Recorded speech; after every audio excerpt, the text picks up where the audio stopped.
Hi, everybody. Thanks for tuning in to our MMG weekly recap. So, this week, bond yields had a really nice decline. The 10-year note got all the way down to 340, and here we are on a Friday. We're in the mid 350s. Why? Well, we had a hot inflation number.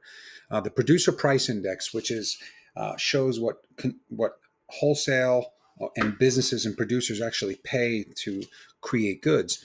And the number was higher than expectations on the core, on the headline, which includes food and energy, and on the annual and on the month and month. So it was higher than expectations, but just a little bit.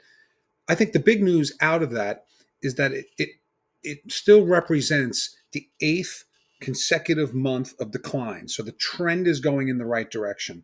And on top of that, it's well below the 11.7% reading back in March. So here we had a 7.4 handle, well off that. So inflation, it didn't decline as much as expected, but it did decline. I think that's part of the takeaway. But that leads us into what we have to deal with next week. Next week, we have a CPI number. So that higher producer price index now breathes a little uncertainty into that reading. Does that inflation number come in hot?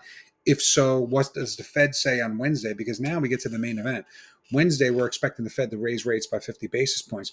But what do they say about future rate hikes? The lag effect, meaning do they start to sense it's going to be a pause? The Fed chair alluded to that on November 30th, that, maybe we have to wait for some, lag effect within policy before we, overdo it. So it's going to be a very, very volatile and uncertain week going into next week. But we may very well determine which side of 350 on the 10-year note where we're going to reside. And with that, that will tell us, this nice improvement that we've seen in mortgage and home loan rates. Is that for real, and will that continue? So I hope this finds you well. Have a great weekend, and we will talk to you soon. Bye for now.